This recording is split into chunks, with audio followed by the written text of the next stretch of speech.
Bonjour, bonjour, bien-aimés, bonjour, j'espère que vous allez bien. Je prie que Dieu se manifeste puissamment dans vos vies, dans le nom puissant de Dieu-Christ. Amen. Aujourd'hui, nous devons parler aussi, nous devons toujours continuer notre série d'enseignement sur le thème ta faiblesse peut être le sexe ou votre adversaire peut être la sexualité. C'est pour dire que dans d'autres vidéos, j'ai dit ceci que si tu ne parviens pas à connaître tes faiblesses et apprendre à les surmonter, apprendre à dominer tes faiblesses, au moment de la tentation, le diable utilisera tes faiblesses contre toi. Ah oui. Donc, je parlais de l'importance de connaître tes faiblesses les plus profondes. Et même, toute la tentation tourne toujours autour de tes faiblesses. Si tu es attaqué dans le monde des esprits, dans le monde spirituel, tu vois que tu es trop attaqué, tu n'as pas besoin d'aller chez les marabouts, non. Tu as besoin juste de prier et revoir ta vie et regarder toujours tes faiblesses. On ne peut pas t'attaquer et t'atteindre dans le monde de l'esprit si tu n'es pas soumis à tes faiblesses. Non, ça ne se passe pas comme ça. Votre faiblesse est votre ennemi premier. Votre faiblesse. Oui. Peu importe ce que tu vas faire, peu importe comment tu vas prier et jeûner, peu importe comment tu vas te sanctifier avec la parole de Dieu, tant que tu n'apprends pas à accepter que la colère c'est ma faiblesse, la sexualité c'est ma faiblesse, l'argent c'est ma faiblesse, comment je vais faire pour dominer, pour que tous ces plaisirs mondains ne me dominent plus? Apprendre à gérer ses faiblesses. Sinon, on peut te tenir en captivité à cause de tes faiblesses. Tu peux rester sous la captivité de l'ennemi à cause de tes faiblesses. Ah oui. Quelqu'un peut te faire du mal à cause de tes faiblesses. Parce que tu ne parviens pas à le gérer, à les dominer, à les contrôler, à les maîtriser. Oui. Tout le monde sur terre vit sous la captivité de ce qu'on appelle les faiblesses internes. Oui, tu dois le connaître. Tu dois te poser la question, quelle est ma faiblesse?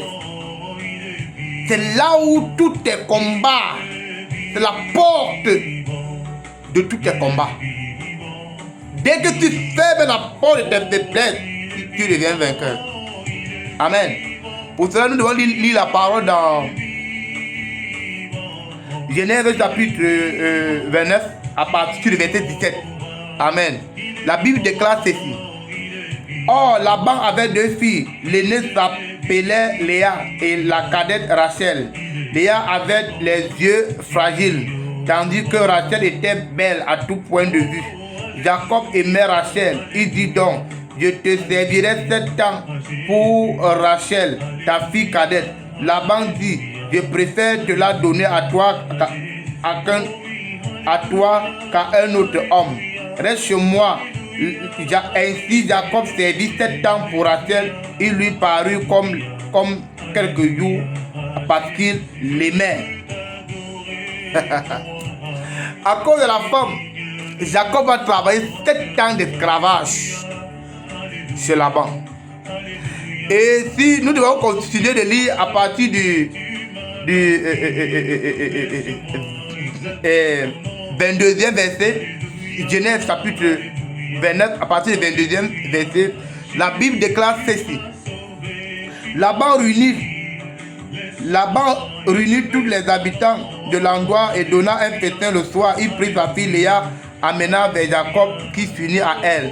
Laban donna sa servante Silpa pour servante à sa fille Léa. Le lendemain matin, voilà que c'était Léa.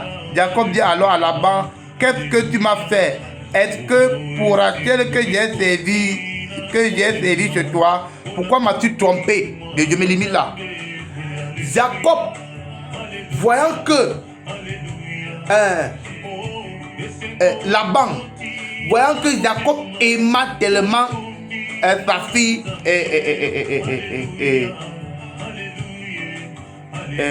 Léa, je pense. Jacob voyant que Laban voyant que Jacob aima beaucoup la grande sœur, la petite sœur, il va tromper le Jacob pour donner plutôt sa grande sœur. Après pour dire que chez nous, c'est la première fille se marie pas avant la deuxième. Oh, pourquoi au départ tu n'as pas dit ça? Pourquoi au départ la bande n'a pas dit à Jacob que non, si tu veux travailler l'esclavage, cette temps, ça serait pour la grande sœur, non pour la petite sœur. Parce que voici les traditions de chez nous.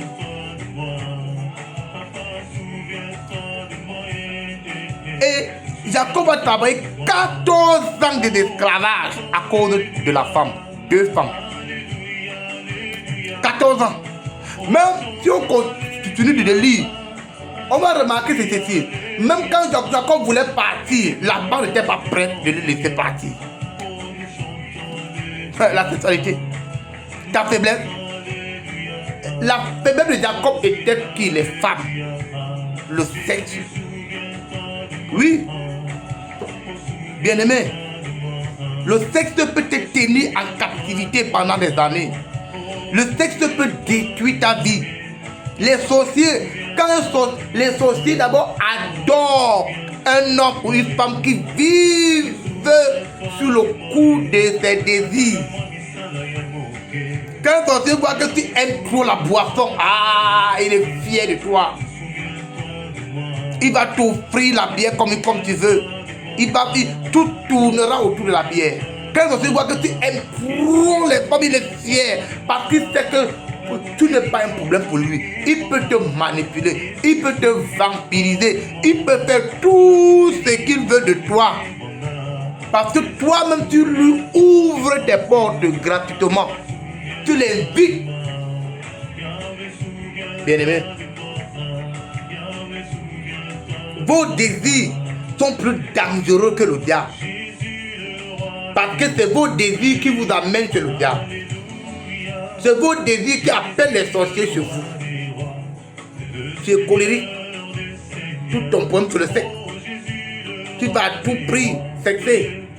Tu vas à tout prix satisfaire tes désirs. Tu vas à tout prix consommer tes désirs.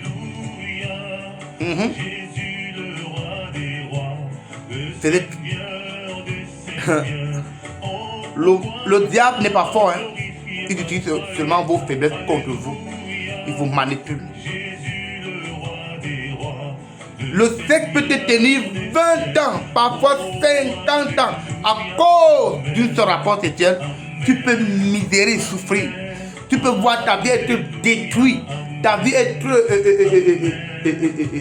pourrie à cause des rapports sexuels. Shalom.